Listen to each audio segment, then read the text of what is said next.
Sejarah Sunan Gunung Jati. 1. Asal-usul. Sebelum era Sunan Gunung Jati berdakwah di Jawa Barat, ada seorang ulama besar dari Baghdad. Telah datang di daerah Cirebon bersama 22 orang muridnya. Ulama besar itu bernama Syekh Kahfi. Ulama inilah yang lebih dahulu menyiarkan agama Islam di sekitar daerah Cirebon. Al-Kisah. Putra Prabu Siliwangi dari Pajajaran yang bernama Pangeran Walangsungsang dan adiknya Rara Santang. Pada suatu malam mendapatkan mimpi yang sama. Mimpi itu terulang hingga 3 kali. Yaitu bertemu dengan Nabi Muhammad yang mengajarkan agama Islam. Wajah Nabi Muhammad yang agung dan caranya menerangkan Islam. Demikian mempesonanya, membuat kedua anak muda itu merasa rindu. Tapi mimpi itu hanya terjadi 3 kali. Seperti orang kehausan, kedua anak muda itu ingin meregup air lebih banyak lagi, air yang akan menyejukkan jiwanya yakni agama Islam. Kebetulan mereka telah mendengar adanya Syekh Zatul Kahfi, atau lebih mudah disebut Syekh Datu Kahfi, yang membuka perguruan Islam di Cirebon. Lalu kemudian mereka berdua mengutarakan maksudnya kepada Prabu Siliwangi, untuk berguru kepada Syekh Datu Kahfi.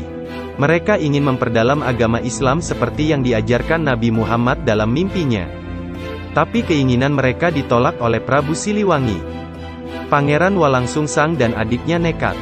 Keduanya melarikan diri dari istana, dan pergi berguru kepada Syekh Datu Kahfi di Gunung Jati. Setelah berguru beberapa lama di Gunung Jati, Pangeran Walangsungsang diperintahkan oleh Syekh Datu Kahfi untuk membuka hutan di bagian selatan Gunung Jati. Pangeran Walangsungsang adalah seorang pemuda sakti. Tugas itu diselesaikannya hanya dalam beberapa hari. Daerah itu dijadikan pendukuhan yang makin hari banyak orang berdatangan, menetap dan menjadi pengikut Pangeran Walangsungsang. Setelah daerah itu ramai, Pangeran Walangsungsang diangkat sebagai kepala dukuh dengan gelar Cakrabuana. Daerahnya dinamakan Tegal Alang-Alang. Orang yang menetap di Tegal Alang-Alang terdiri dari berbagai ras atau keturunan. Banyak pula pedagang asing yang menjadi penduduknya, sehingga terjadilah pembauran dari berbagai ras. Dan pencampuran itu dalam bahasa Sunda disebut caruban. Maka Tegal Alang-Alang disebut caruban. Sebagian besar rakyat caruban mata pencariannya adalah mencari udang. Kemudian dibuatnya menjadi petis yang terkenal. Dalam bahasa Sunda, petis dari air udang itu, cai rebon. Daerah Caruban pun kemudian lebih dikenal sebagai Cirebon hingga sekarang ini. Setelah dianggap memenuhi syarat, Pangeran Cakrabuana dan Rara Santang diperintah Datu Kahfi untuk melaksanakan ibadah haji ke Tanah Suci, di kota suci Mekah. Kedua kakak beradik itu tinggal di rumah seorang ulama besar bernama Syekh Bayanillah sambil menambah pengetahuan agama.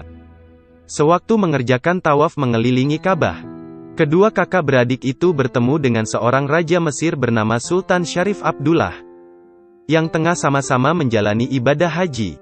Raja Mesir itu tertarik pada wajah Rara Santang yang mirip mendiang istrinya. Sesudah ibadah haji diselesaikan, Raja Mesir itu pun melamar Rara Santang pada Syekh Bayanillah. Rara Santang dan Pangeran Cakrabuana tidak keberatan. Maka dilangsungkanlah pernikahan dengan cara mazhab Syafi'i. Nama Rara Santang kemudian diganti dengan Syarifah Mudaim. Dari perkawinan itu lahirlah Syarif Hidayatullah dan Syarif Nurullah. Pangeran Cakrabuana sempat tinggal di Mesir selama 3 tahun. Kemudian pulang ke Jawa dan mendirikan negeri Caruban Larang. Negeri Caruban Larang adalah perluasan dari daerah Caruban atau Cirebon. Pola pemerintahannya menggunakan asas Islami. Istana negeri itu dinamakan sesuai dengan putri Pangeran Cakrabuana, yaitu Pakungwati. Dalam waktu singkat, negeri Caruban Larang telah terkenal ke seluruh tanah Jawa. Terdengar pula oleh Prabu Siliwangi selaku penguasa daerah Jawa Barat. Setelah mengetahui negeri baru tersebut dipimpin putranya sendiri, maka sang raja tidak keberatan walau hatinya kurang berkenan. Sang Prabu akhirnya juga merestui tampuk pemerintahan putranya.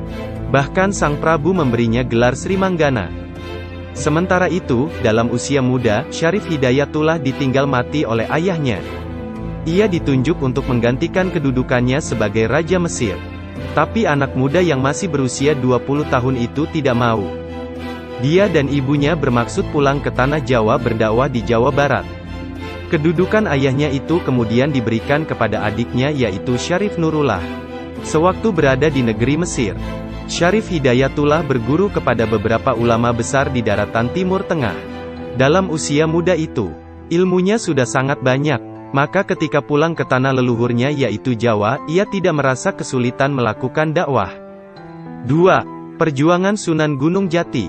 Sering kali terjadi kerancuan antara nama Fathahillah dengan Syarif Hidayatullah, yang bergelar Sunan Gunung Jati. Orang menganggap Fathahillah dan Syarif Hidayatullah adalah satu. Tetapi yang benar adalah dua orang. Syarif Hidayatullah cucu Raja Pajajaran, adalah seorang penyebar agama Islam di Jawa Barat yang kemudian disebut Sunan Gunung Jati.